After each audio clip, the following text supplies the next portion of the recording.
ગુજરાતના વાલા ભાઈઓ અને બહેનો, મહાત્મા ગાંધી અને સરદાર પટેલની ભૂમિમાં ગઈકાલ સાંજથી જે પ્રકારનું વાતાવરણ બન્યું છે, જે રીતે હિંસાનો આશરો લેવામાં આવી રહ્યો છે, આપણે બધા જાણીએ છીએ હિંસાથી ક્યારેય કોઈનું ભલું નથી થવાનું.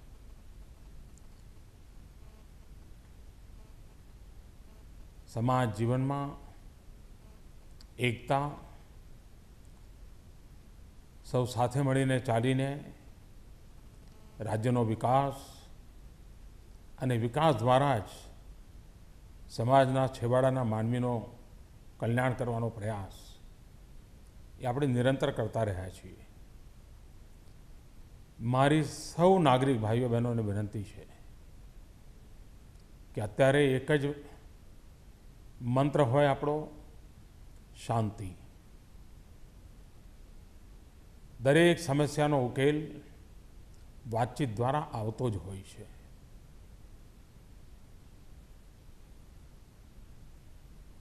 લોકશાહીની મર્યાદાઓનું પાલન આપણે સૌએ કરવું રહ્યું. હું ફરી એકવાર ગુજરાતના સૌ ભાઈઓ બહેનોને શાંતિ રાખવા માટે આગ્રહ કરું છું. હિંસાના માર્ગે જઈને ક્યારેય કશું વળતું નથી. આપણે બધા સાથે મળીને વાતચીત દ્વારા સમસ્યાઓના ઉકેલ લાવીએ અને સાથે મળીને ગુજરાતને જે નવી ઊંચાઈઓ પર લઈ જવાનો નિરંતર પ્રયાસ ચાલ્યો છે, એમાં પૂરક બનીએ, પોષક બનીએ. એ જ મારી સૌ મારા ગુજરાતના ભાઈઓ બહેનોને આગ્રહપૂર્વક વિનંતી છે.